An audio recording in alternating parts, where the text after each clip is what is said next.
एक ऐसा ब्रांड जिसने कुछ ही सालों में भारत के हर दूसरे युवा के कानों तक अपनी पहचान पहुंचा दी। RS 3000 करोड़ से ज्यादा की बिक्री, यूनिकॉर्न का दर्जा और फाउंडर जो टीवी पर बैठकर दूसरों को बिजनेस सिखाते थे।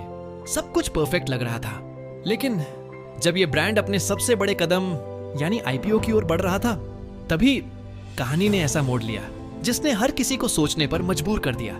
क्या यह सिर्फ एक डिले था या फिर अंदर कुछ ऐसा चल रहा था जो बाहर कभी पूरी तरह सामने नहीं आया? आज हम बोट की इस पूरी कहानी को डिटेल में समझेंगे। नमस्कार दोस्तों, मेरा नाम है जयपाल और आप सभी का स्वागत है।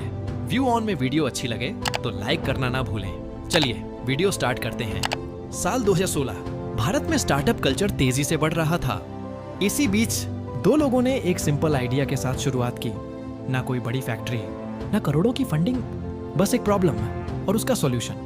उन्होंने देखा कि मार्केट में दो तरह के प्रोडक्ट्स हैं, या तो बहुत महंगे या बहुत सस्ते और खराब। बीच का कोई ऑप्शन नहीं था।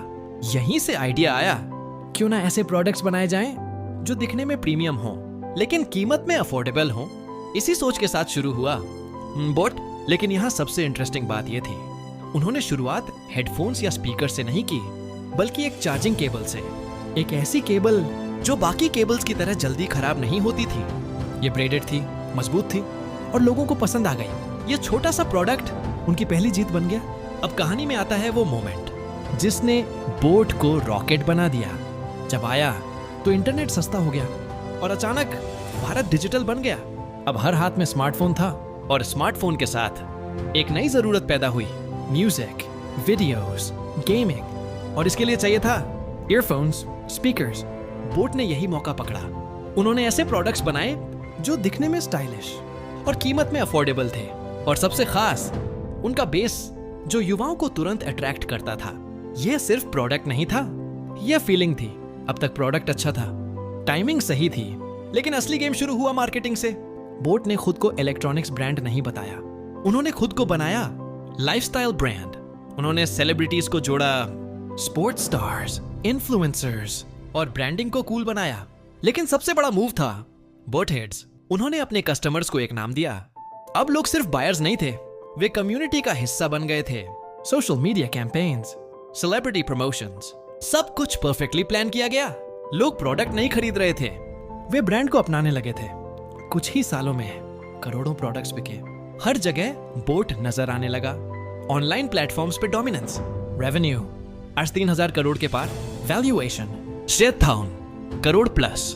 अब कंपनी ऑफिशियली यूनिकॉर्न बन चुकी थी। अब अगला कदम था IPO से अप्रूवल भी मिल गया। सब कुछ परफेक्ट लग रहा था, लेकिन यहीं से धीरे धीरे प्रॉब्लम्स शुरू होने लगी। हर बड़ी सक्सेस स्टोरी के पीछे कुछ हिडन चैलेंजेस होते हैं। बोट के साथ भी ऐसा ही हुआ। क्वालिटी इश्यूज, जैसे जैसे कंपनी बड़ी हुई कंप्लेंट्स भी बढ़ने लगी। प्रोडक्ट्स जल्दी खराब, सर्विस स्लो। अब ये छोटी बात नहीं थी, क्योंकि ब्रांड ट्रस्ट यहीं से बनता है और यहीं से टूटता भी है। मैन्युफैक्चरिंग रियलिटी, बोट खुद प्रोडक्ट्स मैन्युफैक्चर नहीं करता था, प्रोडक्ट्स बाहर बनते थे और यहाँ ब्रांडिंग होती थी। इससे कॉस्ट कम रही, लेकिन कंट्रोल भी लिमिटेड रहा। कंपटीशन का हमला, स्मार्ट वॉच मार्केट में एंट्री के बाद कंपटीशन और टफ हो गया। जैसे ब्रांड्स, इन ब्रांड्स ने ज्यादा फीचर्स और एग्रेसिव प्राइसिंग के साथ मार्केट को तेजी से कैप्चर किया। अब बोट को रियल चैलेंज मिल रहा था, ट्रस्ट इश्यूज। कुछ रिपोर्ट्स में डेटा सिक्योरिटी को लेकर सवाल उठे, जिससे ब्रांड की इमेज पर असर पड़ा। अब सबसे बड़ा सवाल, जब सब तैयार था तो IPO आया क्यों नहीं? असल कारण मार्केट कंडीशंस कमजोर, प्रॉफिट प्रेशर, इन्वेस्टर्स कॉशियस। इसलिए कंपनी ने IPO को डिले कर दिया। यह कहानी सिर्फ बोट की नहीं है, यह हर स्टार्टअप के लिए एक लेसन है।